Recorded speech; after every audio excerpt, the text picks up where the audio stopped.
Banyak masyarakat yang bertanya tentang pengertian, urgensi, dan regulasi lahan pertanian dan pangan berkelanjutan atau yang biasa disingkat LP2B pasca dihentikan pansus pembahasan Perda LP2B oleh DPRD Kabupaten Sidoarjo dalam rapat sidang paripurna yang dilaksanakan pada hari Rabu 17 Mei 2023 kemarin.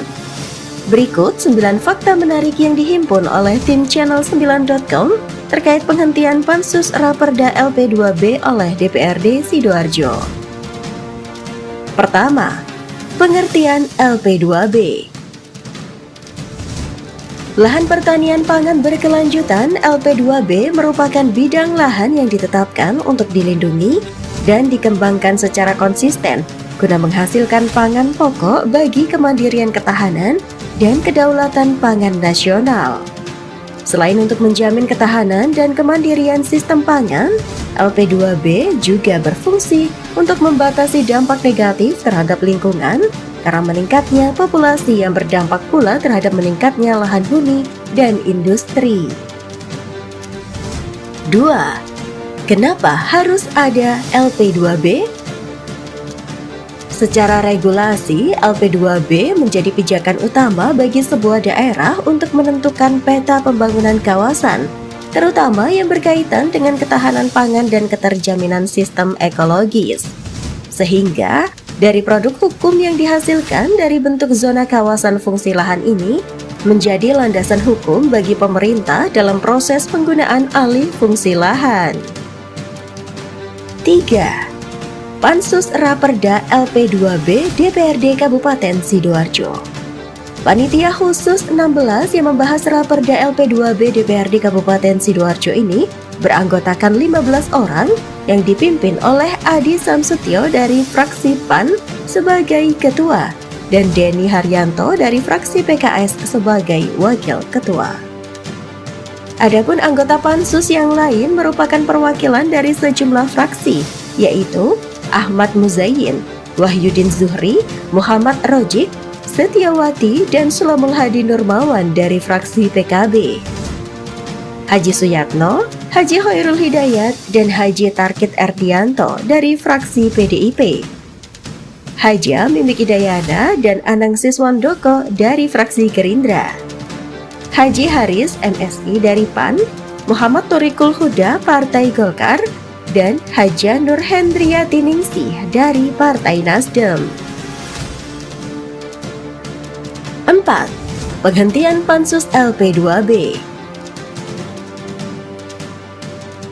Sesuai dengan laporan panitia khusus 16 yang disampaikan di forum rapat paripurna DPRD Kabupaten Sidoarjo pada Rabu 17 Mei 2023. Keberadaan pansus tersebut sudah tidak lagi diperlukan. Hal ini mengacu LP2B merupakan bagian dari kawasan pertanian pangan berkelanjutan KP2B yang tertuang dalam penetapan rencana tata ruang.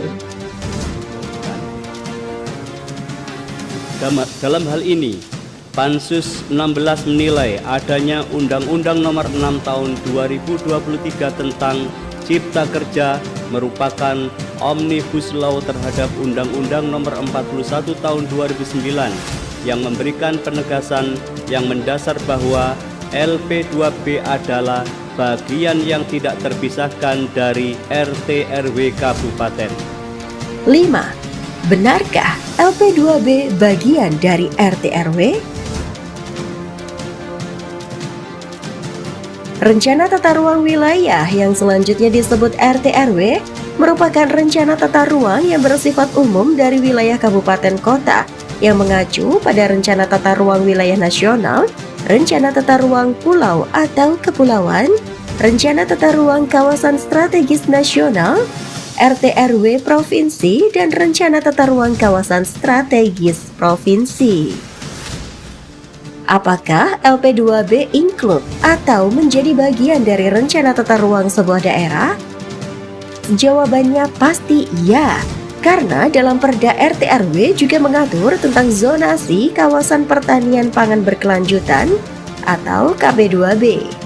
Akan tetapi, komitmen dan substansinya belum tentu Karena LP2B tidak sekadar membahas zonasi lahan pertanian, akan tetapi bagaimana lahan pertanian tersebut bisa dipertahankan dengan cara sistematik baik strategis maupun taktis guna meningkatkan penghasilan pertanian sebagai sumber kebutuhan pokok. 6. Harus mengatur sanksi pelanggar RT/RW. Rapat Paripurna 4 tentang laporan Panitia Khusus 16 yang membahas Raperda LP2B telah memutuskan untuk tidak melanjutkan pembahasan Raperda LP2B karena dianggap masuk dalam materi kawasan pertanian pangan berkelanjutan atau KP2B dalam Perda RT/RW.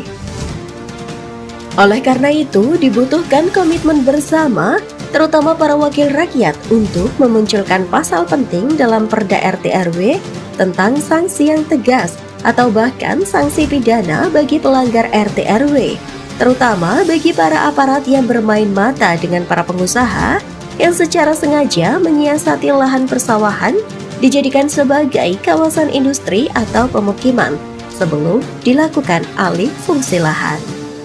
7. Hanya fraksi Gerindra yang bersikukuh melanjutkan pansus LP2B. Dari 7 fraksi DPRD Kabupaten Sidoarjo, hanya fraksi Partai Gerindra yang bersikukuh untuk melanjutkan pembahasan Raperda LP2B.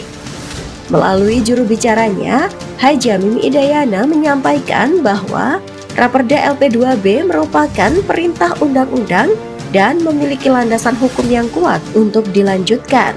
Tujuannya supaya penetapan zonasi dan alih fungsi ke depan memiliki landasan hukum yang jelas.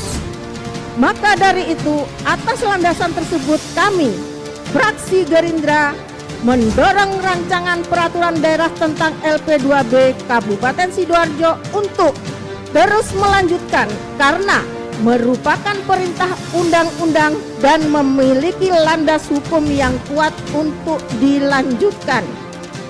Sehingga penetapan zonasi dan alih fungsi ke depannya memiliki landasan hukum. 8. Misteri jumlah LSD di Sidoarjo. Dalam surat keputusan Menteri Agraria dan Tata Ruang Kepala Badan Pertanahan Nasional Republik Indonesia nomor 1589 tahun 2021 menyebutkan jumlah lahan sawah dilindungi atau LSD di Kabupaten Sidoarjo seluas 17,8 ribu hektar.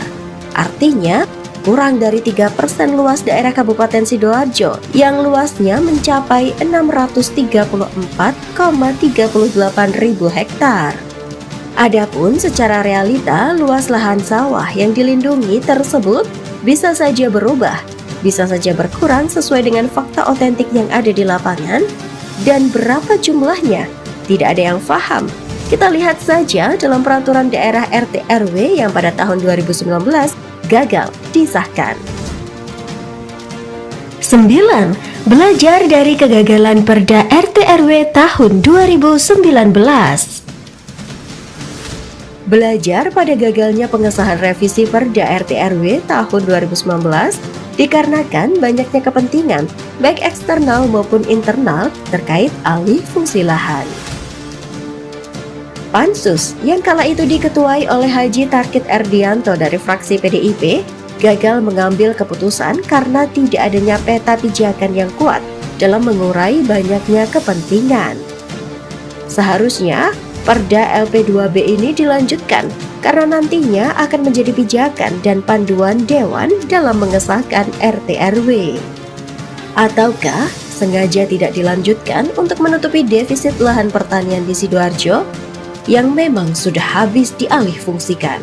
Sementara di sisi lain masih antri proses permohonan alih fungsi.